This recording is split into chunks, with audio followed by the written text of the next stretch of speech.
memory of my dad.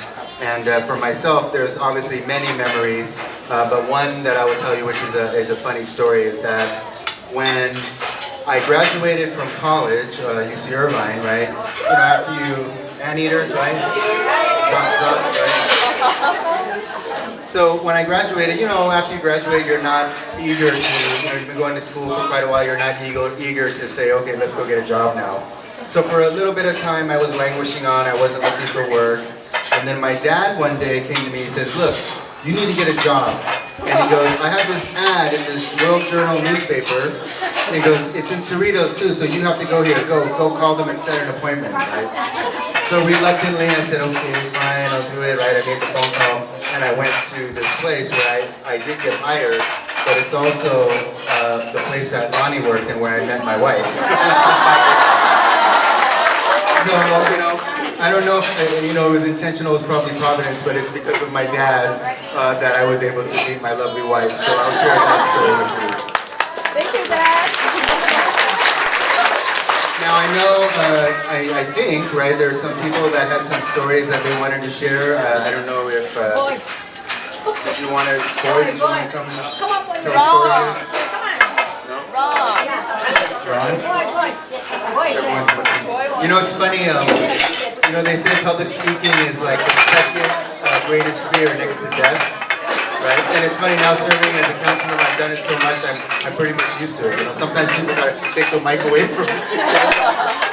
And so, happy birthday again. Have many more.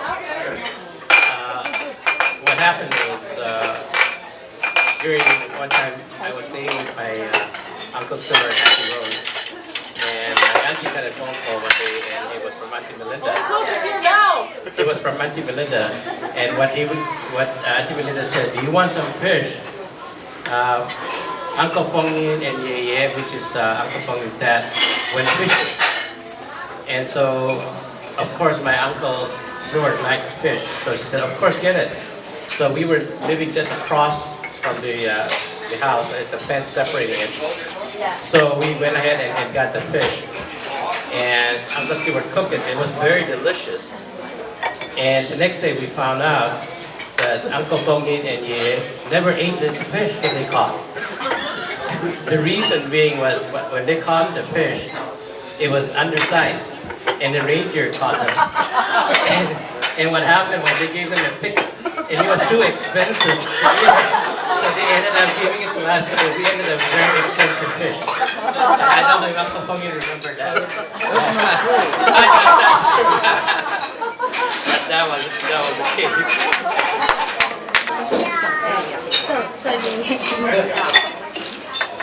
各位亲朋好友，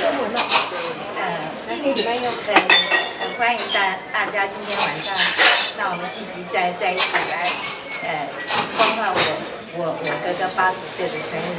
我想我是这里面认识这个寿星 boy 最久的一位哈。我是那我们家一共有六个小孩，我哥哥是第2个，那我是第6个。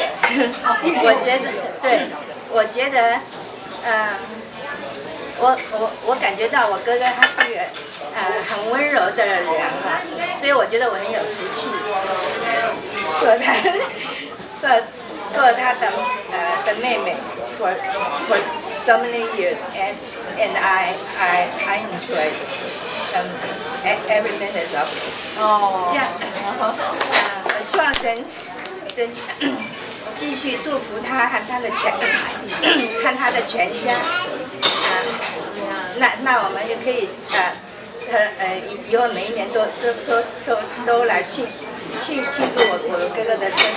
我记得我的母亲曾经有对我哥哥的 comment 是说我哥哥在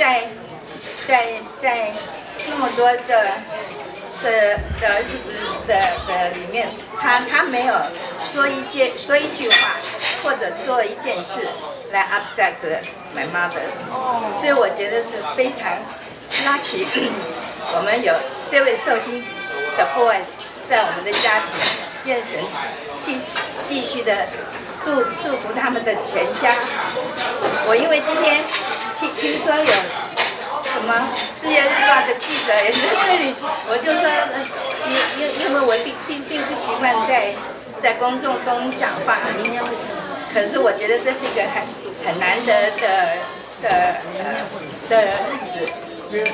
也感谢大家像我们一起来，欢聚一堂，来庆祝这个非常不容易的一个人的80岁的生日。我要感谢神诞节，谢谢大家。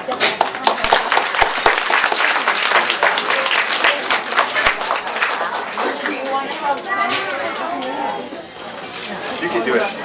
For those of you that don't speak Mandarin, I have my wife, Lonnie, give a quick translation.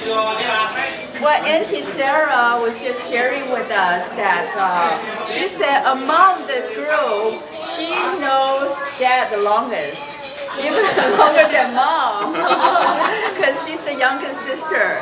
So she's really grateful to have Dad as the older brother. And Dad, growing up, never said a word or never did one thing to upset their mom.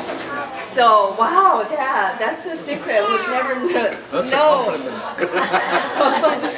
So, Auntie Sarah is very grateful that she's born in a family, and then she wished Dad many more happy birthdays to come, and then she wishes that we can celebrate your birthday all the time. Thank you, Auntie Sarah. I'd like to say thanks everybody for coming, and Dad, happy birthday. And you know, they wanted us to think of some stuff, you know, like our memories of Dad, which is, I have a lot of memories of Dad, right? But I wanted to think of something that actually, like, something that was, you know, I wanted to think back and think of something that Dad did that made me really who I am today. And the first thing that came to mind was mountain bike. And I think everybody that's here that knows me knows my like crazy obsession now with mountain bikes and everything to do with mountain bikes. I ride mountain bikes, like building mountain bikes, everything mountain bikes. Well, anyways, I didn't like mountain bikes before. I didn't know what the heck they were. I didn't want them. So the whole story is this: is you know, I was riding my brother's old bike. It was a road bike, you know, and everybody, all my friends were like road bike guys. Everybody wants to ride a road bike. You gotta be fast and everything. So I remember came time to where like my dad was like, let's go to the bike shop. You need a new bike. That one you're riding your brother's old bike ain't doing it no more. And I was like, oh yeah, it's my first like real bike. It's mine, you know. So we went there, and I was like, I knew what I wanted. I wanted it was a Centurion Ironman Expert. It was a road bike. It was like, I had my eye. I was like, that's what I want that. So we went there, and my dad was like, no, you know, why don't you go look at those mountain bikes over there? And at this time, it was like mountain bikes were just starting to become like cool. And I was like, what is this big, like ugly looking mountain bike thing? I want one of those. I want this fast, you know, fast road bike. So I kept looking at road bikes, you know, like kept going over to that side of the bike shop. And then eventually it was like, no, you should look at these, right? And then I was like, okay, fine, look, my dad wants me really to get this mountain bike, so I'm gonna get a mountain bike, or else I'm not gonna get a bike. So it ended up, I got a mountain bike, a Schwinn mountain bike, and I started riding it around, and I was riding with my friends, and my friends were like, oh, you got this mountain bike, you guys are all slow, you're so slow now. And I remember it was like, okay, well, we're riding around, and it's like, oh, we can't go over that way because it's like grass. But I was like, oh, well, I can go that way now. And I was like, oh, well, that's you know, like something my dad did. I don't think he knew at the time, but it was like, well, you know what? My dad was right. These mountain bikes are way better than these road bikes. So, anyways, the reason why it was a big part of my life was first. He introduced me to the mountain bike, which was something that I was not going to ever, in my mind, ever think of going to buy. I didn't even know what they were at the time. Then what happened is after that, I rode my bike around and started my obsession with mountain bikes. But then what happened was, I was at the bike shop so much, my dad's like, well, why don't you get a job there? Right? You know, you're spending all this money there, at least you can get some discounts or something like that. And I literally the next day I was like, okay, I went to my daily trip to the bike shop, and I was like, hey, do you guys need anybody to work here? And I told them, and they're like, yeah, you know, like what do you know? You know, like I said, I know everything, you know. And so they actually hired me there, and I think all my relatives already know. I worked in the bike shop for 5 years, and that experience in my life, I think those 5 years of my life, because of the suggestion of my dad to go and get a job at doing what I like to do and what he saw that I like to do, became probably the 5 most like definitive years that created who I am today. Like I learned how to deal with people. I made a lot of friends who really like changed my mindset on certain things, and I was very determined to So with all that really. Because of all that, and just because of one decision and one little like, oh, you know what, let's go this way, and rather than this way, it created who I am today. And I have to say thanks to my dad for that. And just kind of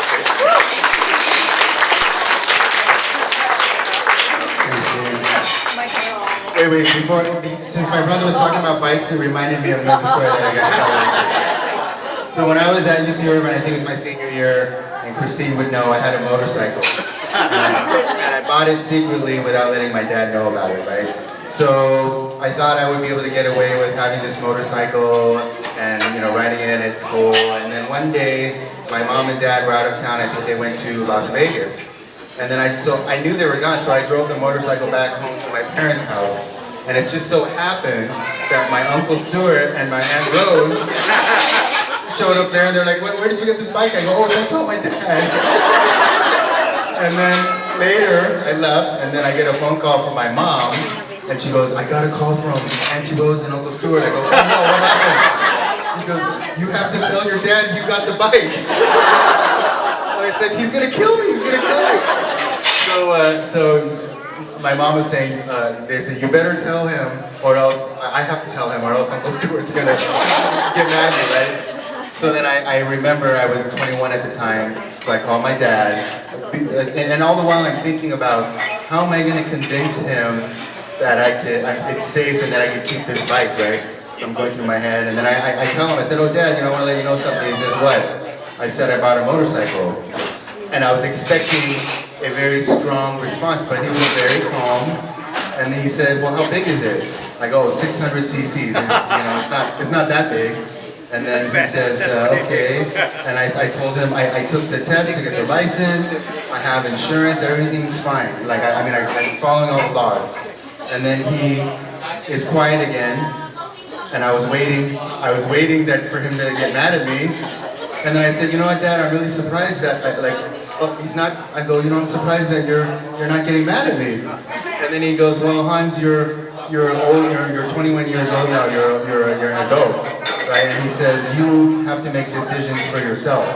And then he says, but for us, as parents, all we can do is give you advice. So I thought, wow, that was so great. To hear this, And then he said, he finished it with, do you want some advice? And I said, yeah, what? He goes, sell the bike. And the funny thing is that because he was so calm about it, I felt happy. I said, okay, I'm gonna sell the bike. So I sold it like in a week. So anyways, next speaker we have my wife Lonnie to come up and say a few words. Lonnie. Well, I really want to share that, Dad, you're someone that we look up to. You're such a role model. Like most family and some friends, we know that Dad was diagnosed with lung cancer 2003, 2004, had a surgery, no chemo, no radiation. Once cancer survivor. 2010, stomach cancer. Stomach was taken away, 2/3. The one thing Dad wants, right before he checked the hospital, take me to have a 小笼包. We're like, okay, Dad, you get what you want. And that's what he had. After the surgery, the stomach surgery, he had a 小笼包. And then Dad, we really want to give it to you. You're such a trooper. You recover so well. We don't know how you do it. I don't know either. Such a big happy family because you're such a great leader to all of us. That's one thing I want to share. Another thing is, you don't know, I don't know, Dad, you used to play soccer, right? Football. Did you ever play? How do I know? Kathy will know, my sister-in-law, why? Dad loves to eat. So, lots of times he will grab a lot of food, but before he made it to his mouth, it will drop. But before it drop on the floor, he would kick it. So he always made it without looking at it across the table.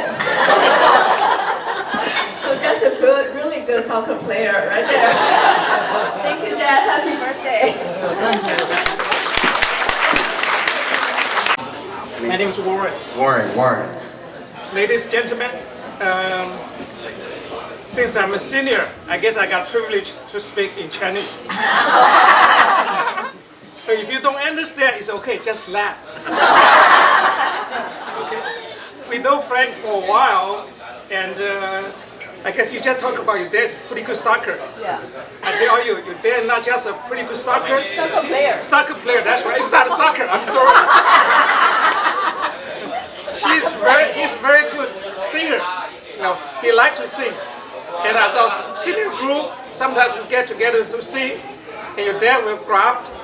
We don't have microphone, we have a bottle. He's just trying to bottle in here.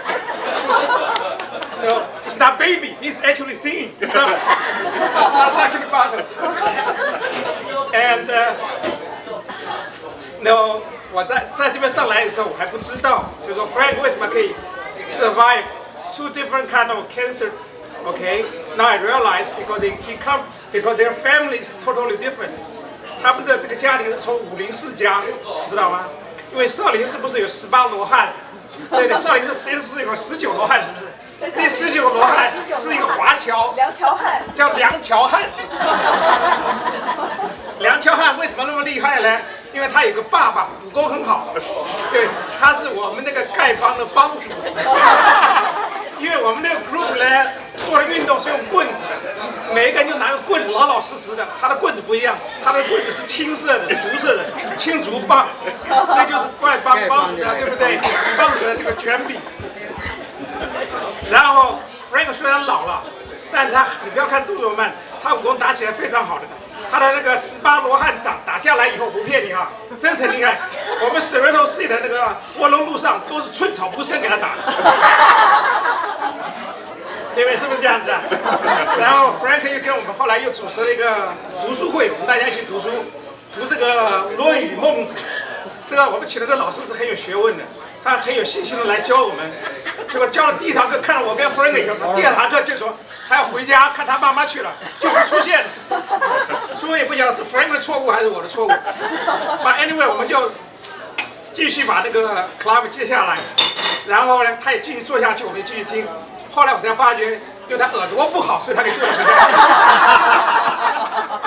But anyway， I like 代表我们就谢谢你们请我们来吃，对不对？吃的又好吃寿面又寿桃，对不对？吃的我们很饱又好吃，还不要钱。所以下次 Frank 你来的话，在生日我们还要再来。这一次来的时候呢，你看大家都在享受富，我们这一桌呢就拼命放在盖子里面，就是麻将，对，还有麻将，这个就是年轻，这就是你们年轻一代，你们年轻人在享受，我们这一代什么要养家，要带回去。明年我们来的时候，放心，我们会自己带袋子来，所以你交得清楚，好不好？谢谢大家。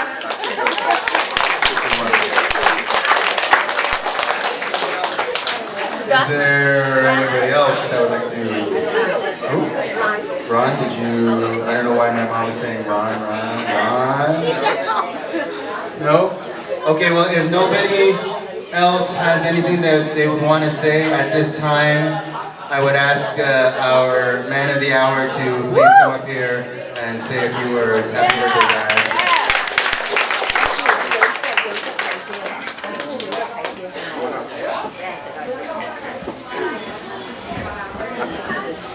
我首先得谢谢大家光临，大家都吃的怎么样？吃饱了没有？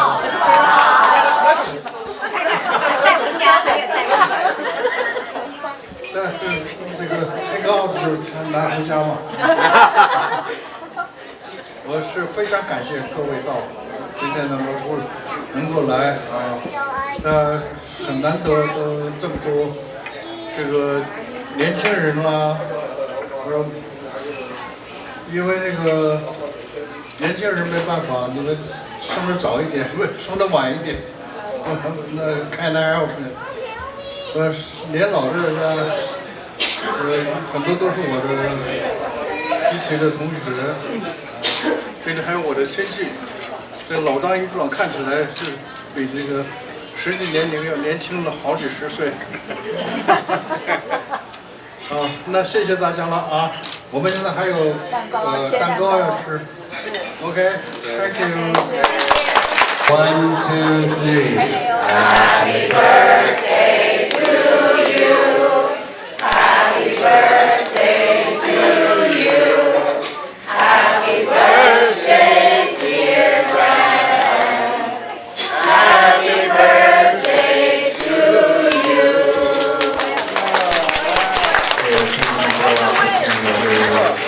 Drum roll.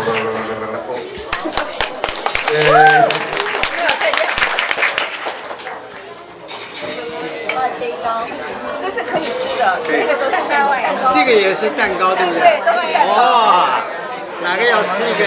哪个要吃发财？这个就放在这里了，先放在这里。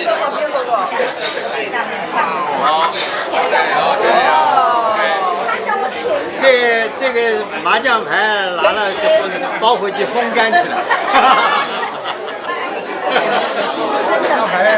这可以吃的，这是做的，做的很像啊，做的很像啊，哇，它是那个也很像，用万字还可以写，这个厉害的，这个很写的厉害，它是印的，这也很厉害的。很像麻将，很像，每个字的那个样子都带回去，弄下不要打，带回去不要吃的不打，下回去打，要不然你过来打不但是会我们打麻将。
Frank, yeah.